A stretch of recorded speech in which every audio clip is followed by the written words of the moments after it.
Интернет баракчалары аркылуу каталышууда буйтукчуларды жөнөтүү менен чектелсек, убакыттын өтүшү менен ар кандай ички сезимдерди билдирген стикерлер да пайда болду. Албетте, мындай өзгөрүүлөрдүн натыйжасында ар кандай эмгектер жана ийгиликтүү чыгармачылык да арбып келет.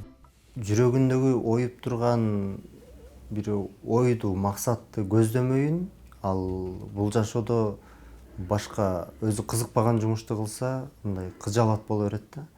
Эгерде өзүңдүн жүрөгүңдө каалаган бир жол менен кете турган болсоң, ошол эле ал чыгармачылык тармагында боло турган болсо, сен ачкасыңбы, токсуңбу, ал сен үчүн экинчи көйгөй болуп кала берет да. Эң негизгиси ошо көздөгөн максатыңа жетүү, бул негизги багыттардын бири болуп калат.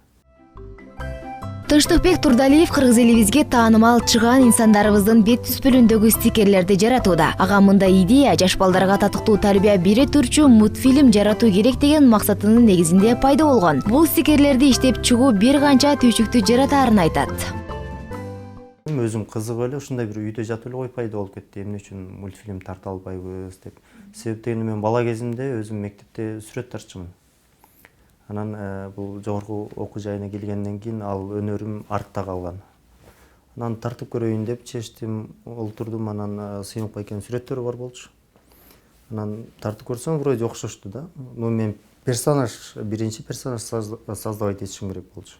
Анан окшошту. Анан мен ойлодум, мисалы үчүн Сыймык байке бул Кыргызстандагы ырчылардын катарында бир өзүнүн чоң орду бар адам. Ошо менен бирге эле эл сыйлаган адам.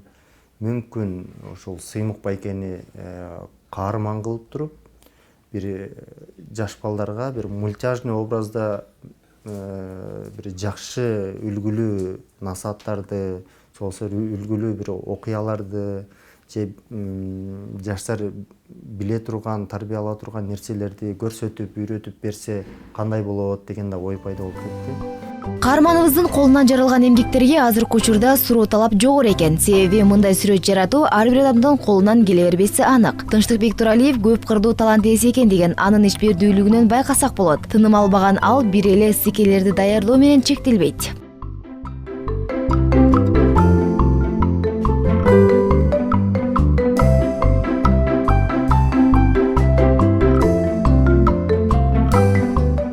Ушул убакка чейинки кылынган эмгектерде сценарийди өзүм жазам.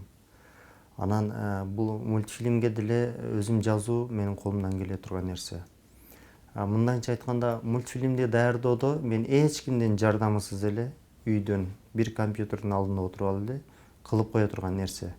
Бирок ар бир нерсени өзүнүн мындай биле турган адамы кыла турган болсо, анда көздөгөн максатыңдагы чыккан продукция бул өтө жогорку деңгээлде, сапаттуу болуусуна бул түрткү болот. Кыргыз элинин сүймөнчүлүгүнө ээ болгон чыгармачыл инсандардын чыгармаларына клип тартып, жаратылыштын кооздугун, адам баласынын сулуулугун, фотоаппараттын жардамы менен сүрөтчүлүк өнөрдү аркалап келет. Жаш кезинде актер болууну самаган каарманыбыз учурда актер, актрисалардын талантын ачып, элибизге өз эмгектерин тартуулаган режиссер. Көп нерсени өзүм билгендиктен өзүм тартып, өзүм монтаждап, жана башка нерсени көп жумушту өзүм ала алам. Анан өзүм тартып жатканда ошону менен бирге эле постановка коюп, актерлорго задача берүү бир кишинин мындай оору болуп калат да. Көптөгөн массовкалар менен иштештик. Мисалы үчүн жардыруу, танканын үстүнөн кулоо, согуш талаасы, мисалы үчүн ошо жанакы офицерлерден клипти алганда. Талыкпаган эмгек артында ийгиликтүү күндөр бар. Айсалкын Турмат кызы, Эрбол Дүйшөнкулов, Толгонай Турсунбай кызы, Кутман таң көрсөтүүсү үчүн.